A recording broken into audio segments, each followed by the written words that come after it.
The hidden architecture beneath the city of London, beneath the glass towers, something older is still running the show. Not a building, not a person, a system that never sleeps. And once you see it, you can't unsee it. To understand the hidden architecture beneath the city of London, we have to stop thinking about finance as a place. Most people imagine money living inside banks, behind counters, behind screens, behind vault doors. But the city isn't powered by vaults. It's powered by connections, agreements that link institutions together like nerves in a living body. The true architecture is not made of stone. It is made of trust, rules, and timing. And today, that invisible structure matters more than ever because modern life depends on it. Your mortgage rate, your pension value, the price of fuel, the cost of groceries, even the strength of a currency you've never thought about. These things are shaped by financial networks that move faster than politics, faster than public debate, faster than most people can react. London's greatest achievement was not becoming rich. It was becoming essential. The city learned to turn complexity into routine. It built places where deals could be standardized and disputes could be resolved. It created a rhythm where obligations could be settled without chaos. And as that rhythm grew stronger, the world began to rely on it. Not because London was perfect, but because London was consistent. In finance, consistency feels like safety. The first beat of this story begins with a simple need. Merchants wanted to trade without fear. They needed contracts that meant something. They needed rules that didn't change overnight.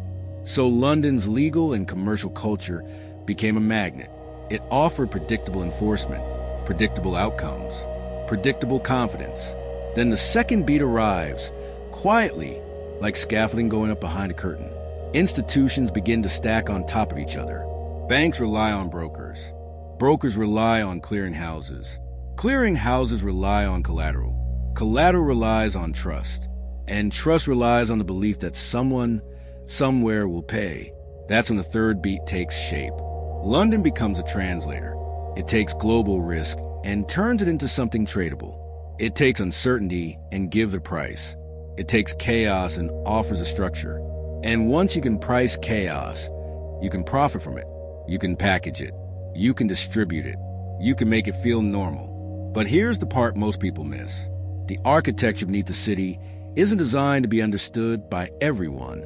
It's designed to function even when nobody is watching. And that is where the story begins to turn. Because the moment a system becomes invisible, it also becomes powerful. And power, when hidden, is rarely questioned. The deeper you go, the stranger becomes. Because London's financial architecture is not one building. It is a chain reaction, a sequence of dependencies that only works when every link stays intact. Most people see the surface layer, the trading floors, the headlines, the stock prices, the famous banks with their polished logos. But beneath that is the machinery that makes those headlines possible. Clearing is one of the city's quiet superpowers. It sounds dull, almost administrative. But clearing is the difference between a promise and a transaction.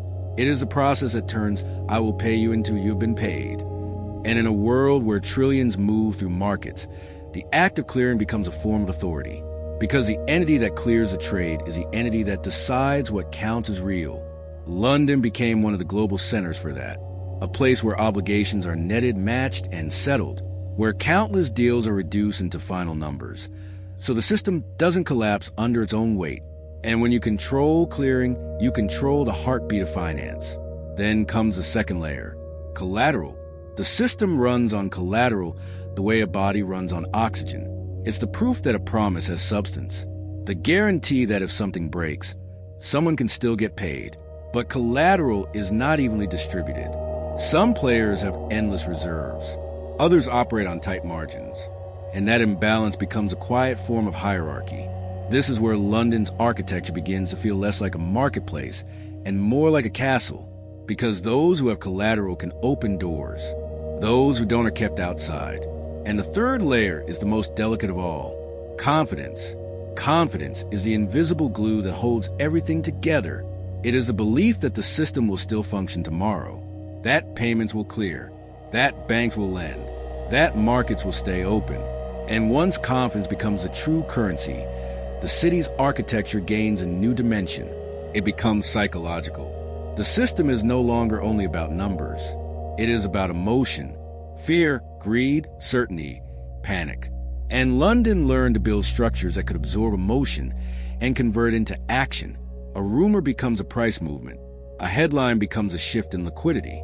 A single doubt becomes a ripple that spreads across continents. At first, it feels like progress, a smarter world, a more efficient world. But then the first cracks appear, because efficiency creates speed, and speed reduces reflection. When money can move instantly, mistakes can spread instantly too. A mispriced risk becomes a global exposure. A small failure becomes a chain reaction, and the architecture beneath the city is built to handle shocks, but only up to a point. This is the early conflict forming. London's system is designed to keep moving, even under stress. But that constant motion can also hide fragility. The faster the machine runs, the harder it is to stop it safely. And if something breaks in the foundation, the collapse doesn't stay local. It travels, because this architecture is not just beneath London, it is beneath the world. And that is where the city's hidden architecture becomes both brilliant and dangerous. Because the deeper structure of London finance isn't only built to connect markets, it's built to survive them. When people think about financial power, they imagine profit. They imagine huge bonuses in private clubs and numbers so large they stop feeling real. But London's true advantage has always been resilience, the ability to keep the system running, even when the world outside is shaking. That resilience comes from design.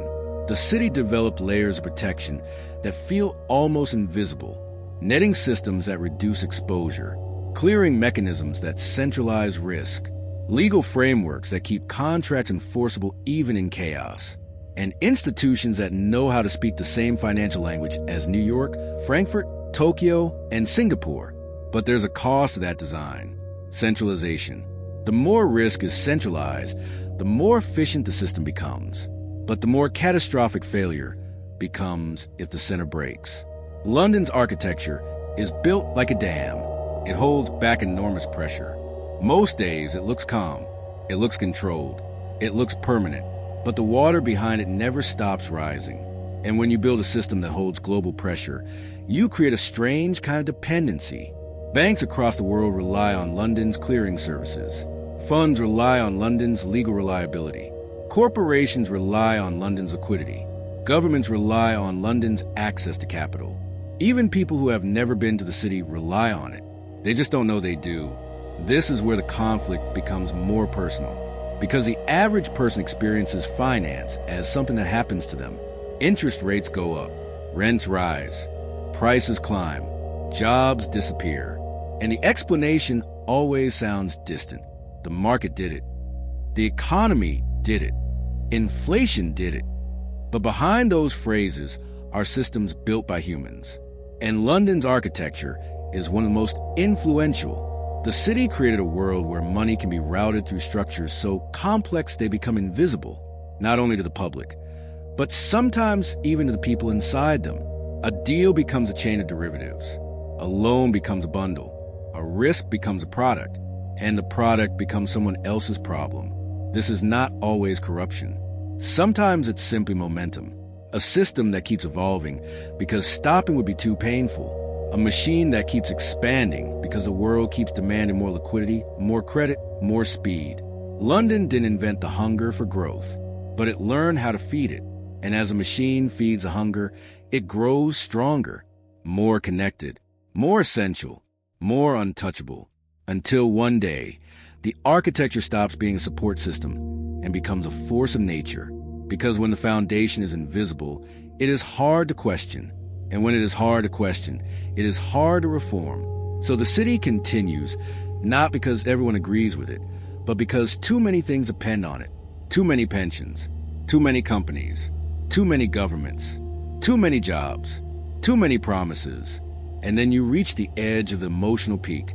The moment you realize that the hidden architecture beneath London is not only holding up finance, it is holding up modern life, which means if it trembles, everything trembles. And the terrifying part is this: Most people will only notice it when it is already shaking. That's the climax. Not a single dramatic collapse.